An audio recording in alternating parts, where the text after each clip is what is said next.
Salut, c'est Israël. Je veux vous montrer à travailler avec la gomme d'arrière-plan dans ce tuto-là sur divers plans de manière destructive et non destructive. Donc, premièrement, ici, j'ai mon sujet qui est là. Ce que je vais faire, c'est que je vais dupliquer le calque de ce sujet-là. Puis, je vais venir paramétrer ma gomme d'arrière-plan. Donc, la gomme d'arrière-plan, elle se trouve juste derrière l'outil gomme. On maintient le clic, on enfonce, puis on a la gomme d'arrière-plan qui est là. Alors, l'idée, c'est de prendre une brosse assez grosse, un peu plus grosse que notre sujet là, sur le côté. Pas totalement molle, mais pas totalement dure non plus. Enter. Donc là, le premier coup que je vais faire, ce que je vais faire au début, c'est que je vais venir sélectionner la couleur de l'arrière-plan, ici. Je vais la mettre en arrière, puis ensuite, je vais venir sélectionner la couleur à protéger, qui est ici. Puis je vais cocher protéger la couleur de premier plan.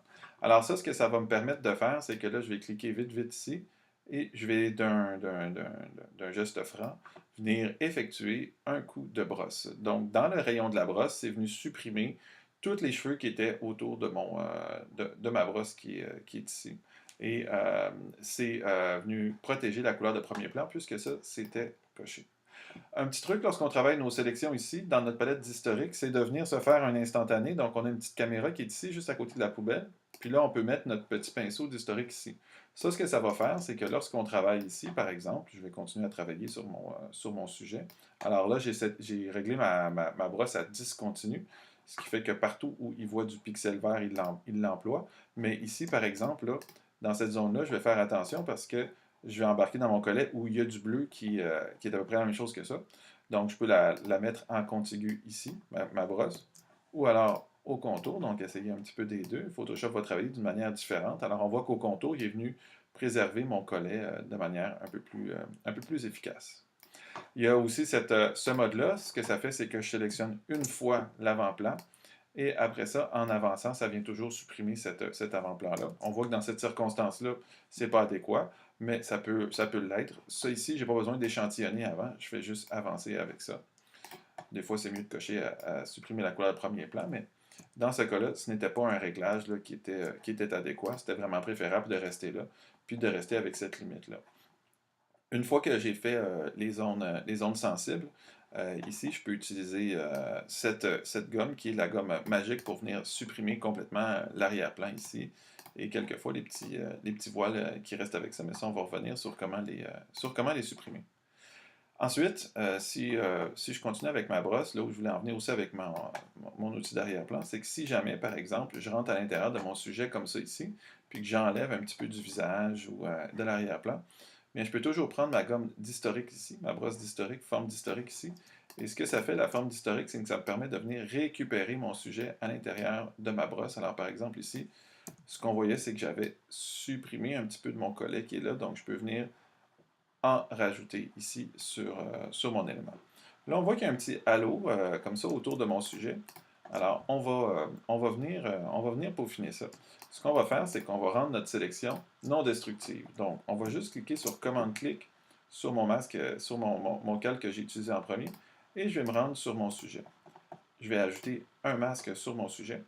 Et puis là, après ça, ce que ça va me permettre de faire, c'est que je vais pouvoir travailler directement sur ce masque-là. Alors, comment que ça marche un masque? Donc, bien sûr, je peux faire une sélection avec un outil comme le lasso. Tout ce que je vais remplir de noir, donc je vais peser sur D avant, tout ce que je vais remplir de noir va être effacé, tout ce que je vais remplir de blanc va être rempli. Okay? Donc, si j'ai une petite brosse comme ça ici et que j'ai du noir dans ma brosse, eh bien, ce que ça fait, c'est que ça l'enlève justement de cette information. Si j'ai du blanc sur ma brosse, ça l'enlève, ça rajoute de l'information par rapport à mon sujet. Donc, j'ai ça qui est chargé en ce moment. Maintenant, je vais aller dans ma palette des couches. Ce que ça va me permettre de faire, ma palette des couches, c'est que ça va me permettre de venir regarder en détail là, le masque que j'ai devant moi. Comment je vais faire ça? C'est que je vais juste cliquer sur mon masque, puis je vais cliquer sur l'œil. Là, il y a une rubellite qui arrive, donc ce petit rouge-là. Ce que ça me permet de faire, c'est que lorsque j'ajoute avec mon pinceau, donc en mode normal, lorsque j'ajoute du noir ici, ça rajoute de la rubellite, donc ça rajoute du masque. Lorsque j'ajoute du blanc ici, eh bien, lorsque j'ajoute du blanc, ça l'enlève de la rubellite tout en étant sur mon masque. Là où c'est intéressant, c'est que ça me permet aussi, je peux fermer tous mes calques puis travailler directement sur ma couche. Puis là, je vois toutes les imperfections de mon masque qui sont là.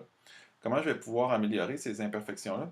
Ben, encore une fois, soit avec ma brosse ici et du noir, ici, pour enlever les gros détails là, où je serais passé à côté, ici par exemple, comme ça ici, ou en travaillant avec du blanc pour venir récupérer un petit peu de mon sujet, qui est juste ici. OK? Donc ça me permet de venir faire les corrections, je dirais, les grosses corrections, là, avec les éléments qui sont un petit peu grossiers, là, dont ici, j'ai vraiment passé à côté de certaines zones, là. Comme ici, mettons, j'avais laissé de l'arrière-plan qui était là, donc je m'en viens supprimer tout ce qui reste dans ma sélection ici. Majuscule clic pour venir donner un coup de brosse, donc je donne un coup à un bout, majuscule clic, je donne un coup à un autre bout ici, puis je m'en viens supprimer les zones qui sont à enlever. À tout moment, on a quelque chose qui s'appelle améliorer le masque. Donc, à tout moment, ce qu'on peut faire, c'est qu'on peut venir sur notre masque ici, puis aller par sélection, sélectionner et masquer. Et là, ce que ça va faire, c'est que ça va nous charger une petite zone de travail qui est très intéressante, quelquefois, qui fait vraiment un bon travail avec ça. Et donc, on coche rayon dynamique, par exemple. Là, on peut augmenter le rayon. Ça vient faire travailler Photoshop, ici. On peut augmenter le contraste. Donc, souvent, c'est ce qui va nous donner les étapes finales là, de notre sélection. Si ce n'est pas nécessaire, alors là, ce qu'on va faire, c'est qu'on va continuer à travailler sur notre masque, ici, juste ici. Alors déjà, on voit que mon sélectionné et masqué est venu améliorer pas mal la situation. Mais dans certains cas, ce que je vais vous donner comme truc ici, c'est que vous pouvez travailler avec une brosse noire, ici, donc avec une brosse avec du noir à l'intérieur, et on met notre brosse en mode incrustation. Alors, ce que ça va faire, ça, si j'ai ma brosse en mode incrustation, vraiment mon pinceau, là, pas mon crayon, bien sûr. Donc, avec ma brosse en mode incrustation, lorsque je vais mettre du noir ici sur ma brosse en mode incrustation, en étant bien certain d'être sur ma couche ici et en mode incrustation, ça va venir faire la moyenne et ça va enlever le noir, mais ça va respecter le blanc parce que je m'en viens mettre juste du noir. Donc ça me permet vraiment de venir travailler sur mes contours et de venir peaufiner mes éléments. Si je mets du blanc, ben là, je vais travailler plus en protégeant mon blanc pour venir travailler les différents petits éléments. Donc, quelquefois, un petit coup dans les cheveux. Il ne faut pas y aller trop fort. Quelquefois, on peut baisser l'opacité ici, là-dessus, là, pour ne pas créer des zones là, trop marquées, là, parce que ça va créer de la pixelisation là, lorsqu'on enlève ça. Mais vraiment, ça va nous aider à venir préciser un petit peu là, les contours de notre sélection. Alors, on met notre brosse en mode incrustation. On pèse sur D pour être bien sûr de travailler en noir et blanc. Puis on travaille avec notre noir puis notre blanc sur notre image. Alors voilà, ça c'est acceptable niveau maquette, donc je peux envoyer ça à mon client pour valider le concept. J'ai plus besoin de ce sujet-là. Maintenant, les étapes finales de cette sélection-là, mettons que mon concept est approuvé. Donc, ce que je peux faire ici, c'est que j'ai mon petit halo blanc là, qui est un petit peu autour de mon sujet. Je vais vous donner plusieurs avenues pour ça. On va commencer de la manière non destructive. Donc, la manière non destructive, c'est toujours la mieux. Alors, je vais prendre mon petit doigt ici, je vais me positionner sur mon masque ici.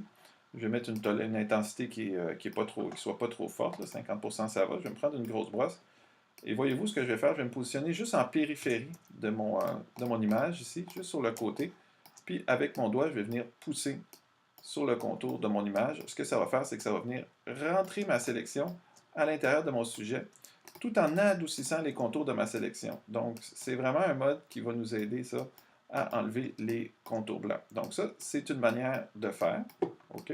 Je vous donne un autre avenue maintenant. Ce que vous pouvez faire, c'est que vous pouvez retourner à l'intérieur du masque ici, clic droit dans sélectionner et masquer. Et là, vous pouvez aller dans un certain nombre d'autres paramètres. Là. On peut aller retravailler avec nos contrastes toujours. Ça, c'est non destructif. Mais quelquefois, rien n'y fait. Puis, on demeure avec le petit halo blanc. Donc là, ce qu'on va pouvoir faire, surtout dans les cheveux, c'est qu'on va cliquer décontamination des couleurs. Ça, c'est l'étape finale. Toutefois, là, faites très attention parce que cette étape finale-là, elle est destructive. Donc, même si je suis à l'intérieur d'un masque, lorsque je clique là-dessus, ça détruit des pixels. Mais toutefois, quand on est rendu aux étapes finales de la production et qu'on sait que c'est notre concept final, puis qu'on a du mal, ben, on peut y aller ici. Donc, on pèse sur OK. Alors là, même si j'ai un masque, là, regardez, ce qui arrive, c'est que lorsque j'éteins mon masque, je vois que dans les zones où il a travaillé, il est venu vraiment supprimer des pixels. Mais ça m'a vraiment fait un beau travail là, au niveau de mon image, particulièrement au niveau des cheveux que j'ai dans mon image ici. Une dernière étape aussi que j'aimerais vous montrer avec ça, je vais juste revenir un moment où j'avais un petit peu de halo blanc ici. Donc, je vais juste revenir dans mon historique avec un halo blanc. Une technique que j'aime beaucoup, mais qui est aussi destructive, je vais vous montrer, c'est la technique du cache. Donc, ce que je vais faire, c'est que je vais prendre mon masque, je vais le mettre dans les poubelles, dis-je, ici. Donc, ça va appliquer mon masque à mon personnage. Et là, j'ai un contour blanc qui est ici. Alors, je vous montre le truc, c'est dans Calque, Cache.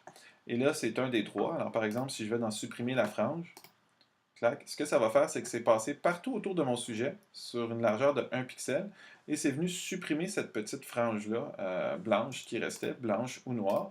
Et de surcroît, ce que ça a fait, c'est que ça a fusionné l'arrière-plan avec l'avant-plan.